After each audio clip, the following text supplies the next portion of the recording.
মধ্যপ্রদেশের উচ্চ শিক্ষামন্ত্রী ইন্দর সিং পারমা যে মন্তব্য করেছেন নবজাগরণের অন্যতম পথিকৃৎ বাঙালি আইকন রাজা রামমোহন রায় সম্পর্কে, তাকে নিন্দা জানানোর কোনো ভাষা আমার অন্তত স্মরণে আসছে। তিনি বললেন রাজা রামমোহন রায় নাকি ব্রিটিশের দালালি করতেন। আমি জানি না এই তথ্য তিনি কোথা থেকে পেলেন, কিন্তু ব্রিটিশের দালালি কারা করতেন আন্দামানের সেলুলার জেলে গেলে এখন আর্কাইভে দেখা যাবে কারা কারা মুখলেখা দিয়েছিলেন যে আমি সারা জীবন ব্রিটিশের অনুরক্ত থাকবো এবং আমাকে যেন একটি মাসোহারা দেওয়া হয়, তার বিনিময়ে আমি ব্রিটিশের হয়ে কাজ করব। দুর্ভাগ্য, তার নামে আন্দামানের সেলুলার জেলের নামকরণ করা হয়, কিন্তু বিপ্লবী বারিক ঘোষ, উল্লাসকর দত্ত, আজকে ঋষি অরবিন্দ থেকে বিনয় বাদল দীনেশ, তাদের নাম উপেক্ষিত থাকে। আমাদের দুর্ভাগ্য, আমাদের প্রতিবেশী রাজ্য, সেখানে কদিন আগে ফতোয়া দেওয়া হলো যে মনীষীর প্রতিকৃতির সামনে দাঁড়িয়ে আমি শব্দবদ্ধ উচ্চারণ করছি, তিনি আর কেউ নন, তিনি হাজার বছর শ্রেষ্ঠ বাঙালি রবীন্দ্রনাথ ঠাকুর। যে রবীন্দ্রনাথ 1905 সালে বঙ্গভঙ্গের বিরুদ্ধে দাঁড়িয়ে সকলকে ঐক্যের সুর দিতে, ঐক্যের বার্তা দিতে গান বেঁধেছিলেন, আমার সোনার বাংলা আমি তোমায় ভালোবাসি, চিরদিন তোমার আকাশ তোমার বাতাস আমার প্রাণে বাজায় বাসি।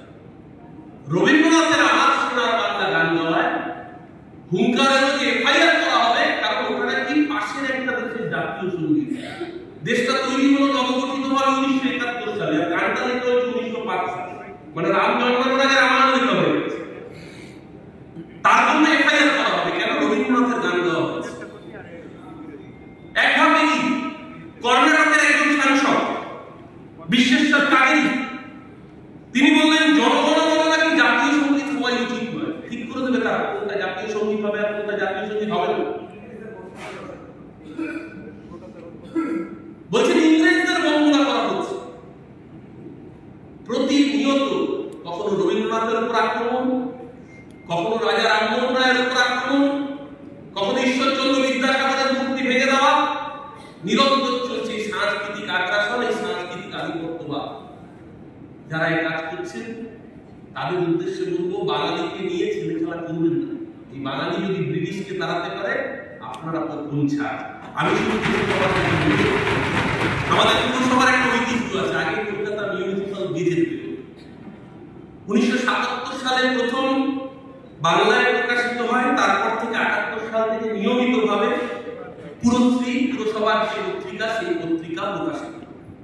যে পত্রিকার মুখ্য উপদেষ্টা আমাদের প্রিয় মহানাগরিক, যে পত্রিকার সাথে আমাদের পুরসভার অসংখ্য মানুষ রত্নাজিও এখন রয়েছে পুরশ্রীর উপদেষ্টার বোর্ডে, আরো অনেক মানুষ একে সমৃদ্ধ করেছে।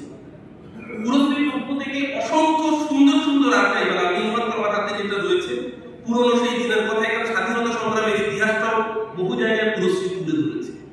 রবীন্দ্রনাথকে নিয়ে আলাদা আর্কাইভ বেরিয়েছে। কদিন আগে মাইকেল মধুসূদন দত্তকে নিয়ে স্পেশাল সংখ্যা বেরিয়েছে। আমি শুধু অনুরোধ করবো যে একজন বাঙালি হিসেবে, একজন দেশপ্রেমিক ভারতবাসী হিসেবে আমাদের সকলের কাছে গর্ব বাংলার নবজাগরণ, বাংলার রেনেসাঁস। সেই জায়গায় আঘাত করার অর্থ হচ্ছে বাঙালি রশ্মিতাকে আঘাত করা। ঠিক যেইভাবে বাংলা ভাষায় কথা বললে বাংলাদেশি বলে দাগিয়ে দেওয়া হয়, যেইভাবে বাংলা ভাষায় কথা বললে পেলোনারে করে ছুঁড়ে ফেলে দিয়ে জানত উল্লাস প্রকাশ করে বলা হয় ওরা তো বাংলাদেশি, ওদেরকে তাড়িয়ে দিয়েছে। অথচ দেখা যায় বীরভূমের একটি ছোট্ট বাচ্চা মেয়ে, সে তার পরিবার নিয়ে একটা রাজ্যে কাজ করতে গিয়েছিল, অন্তঃসত্ত্বা মেয়েটি হাইকোর্ট রায় দিয়েছে, তারপরে বাংলাদেশে পাঠিয়ে রেখে দেওয়া হচ্ছে। অপরাধ সে বাংলা ভাষায় কথা বলে, সোনালী বিবি। আজকে সে সোনালী বিবি হোক বা উত্তম কুমার ব্রজবাসী হোক, বাংলা ভাষায় কথা বললে যদি আক্রমণ নেমে আসে, বাংলার মনীষীদের উপর যদি আক্রমণ নেমে আসে, আমরা যারা কলকাতা পৌরসভার জনপ্রতিনিধি, আমাদের সকলের কর্তব্য সেই সাংস্কৃতিক আধিপত্যবাদের বিরুদ্ধে সোচ্চার হওয়া। আমি মাননীয় মহানগরীর মাধ্যমে অনুরোধ রাখবো, কলকাতা পৌরসভার পুরশ্রী তাতে একটা বিশেষ সংখ্যা দরকার করে বিশেষজ্ঞদের রাখুন, যাতে বাংলার নবজাগরণের ইতিহাস একটা আলাদা সংখ্যা